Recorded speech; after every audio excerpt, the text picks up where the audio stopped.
warahmatullahi wabarakatuh. Perkenalkan, nama saya Anastasia Turi dengan NIM G0512411004.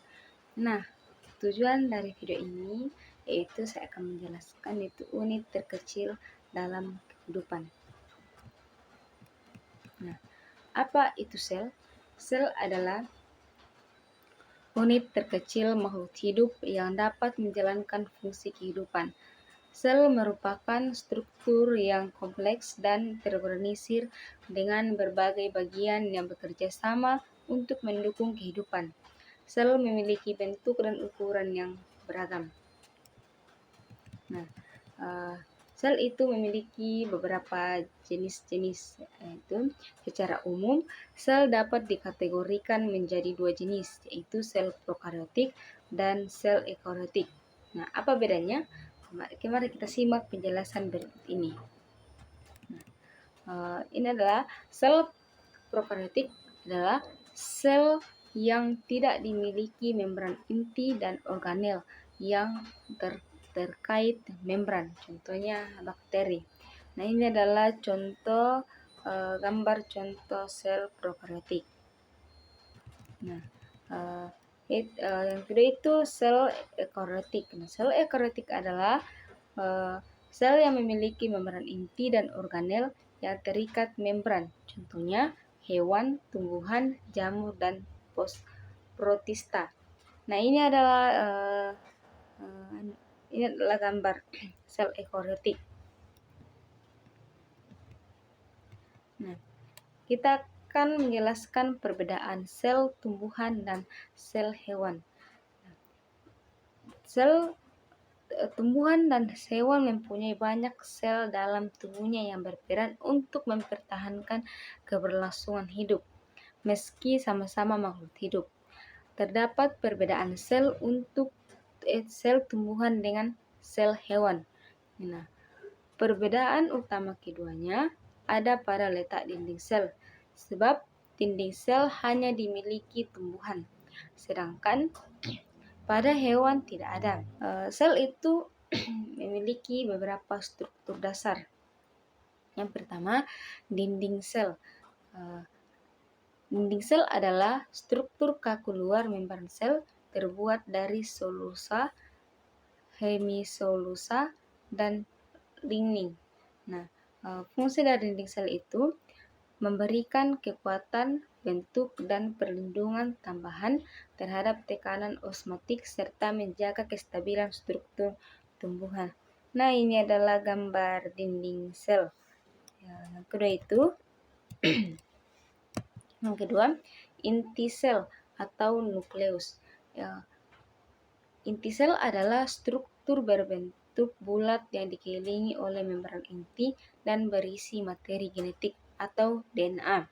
Nah, inti sel itu memiliki fungsi, yaitu mengatur semua aktivitas sel seperti sintesis protein dan pembelahan sel, serta menyimpan informasi genetik yang diwariskan ke generasi berikutnya.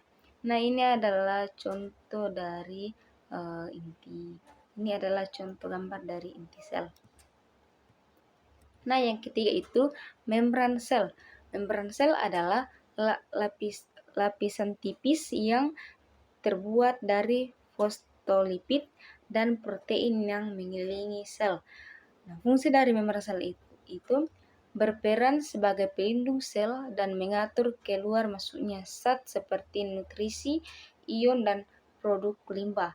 Memiliki sifat selektif, permeabel, sehingga hanya zat tertentu yang bisa melaluinya. Nah, ini adalah gambar dari membran sel.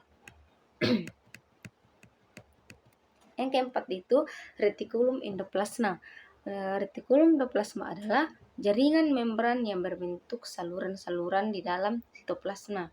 Nah, retikulum endoplasma itu memiliki dua fungsi, yaitu retikulum endoplasma kasar membantu sintesis dan transportasi protein dengan ribosom menempel pada permukaan. Nah, yang kedua itu retikulum endoplasma halus, bertanggung jawab dalam sintesis lipid, detoksidasi, dan metabolisme karbohidrat. Nah, ini adalah gambar dari retikulum endoplasma. Nah, yang kelima itu badan Golgi. Badan Golgi adalah organel berbentuk kantong kecil yang berisi enzim pencernaan. Nah, fungsi dari badan Golgi yaitu memodifikasi, mengemas, dan mendistribusikan protein serta lipid yang dihasilkan oleh retikulum endoplasma ke tempat tujuan, baik di dalam maupun di luar sel. Ini adalah contoh badan Golgi. Nah, yang keenam itu lisosom. Lisosom adalah struktur berbentuk silinder yang berdiri dari mikritubulus dan biasanya berpasangan. Nah, fungsi dari lisosom itu mengurangi bahan-bahan yang tidak diperlukan serta menghancurkan organel yang merusak proses untuk fotosintesis. Nah, ini adalah gambar dari struktur lisosom.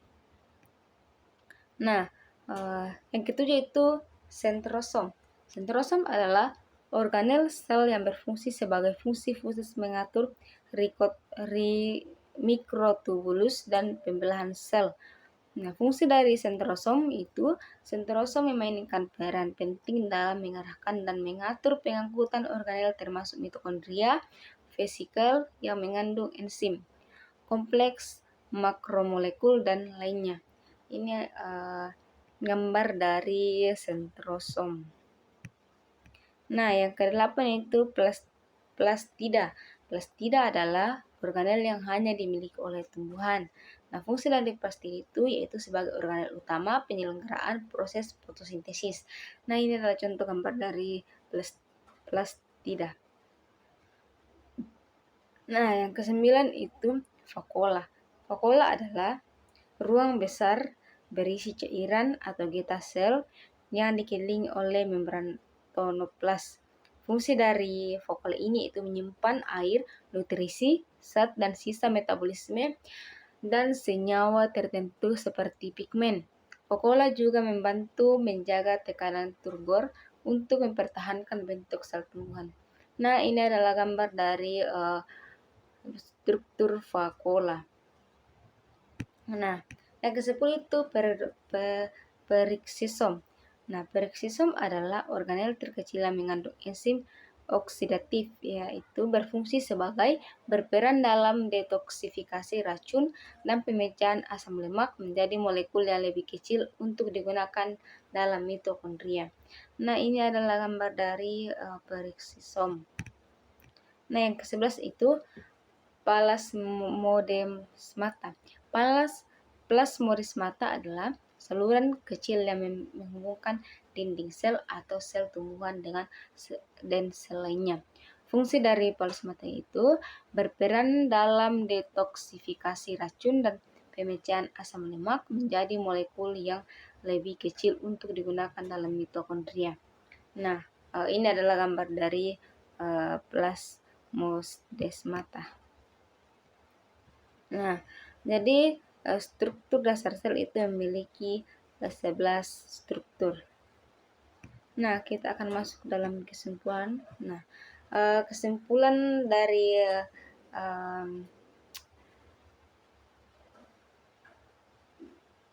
video ini itu sel hewan adalah unit struktural dan fungsional terkecil yang terdapat pada hewan. Sel tumbuhan adalah unit struktural dan fungsional terkecil yang terdapat pada tumbuhan. Organel penyusun yang sama dari sel hewan dan sel tumbuhan, yaitu membran sel atau membran plasma, retikulum endoplasma, badan Golgi, mitokondria, inti atau nukleus. Nah, perbedaan sel dan tumbuhan itu pada sel hewan terdapat sentriol dan lisosom, sedangkan pada sel tumbuhan terdapat dinding sel, vakuola, plastid, dan kloroplas. Nah, demikianlah hasil presentasi saya. Jika ada salah kata, mohon dimaafkan. Terima kasih.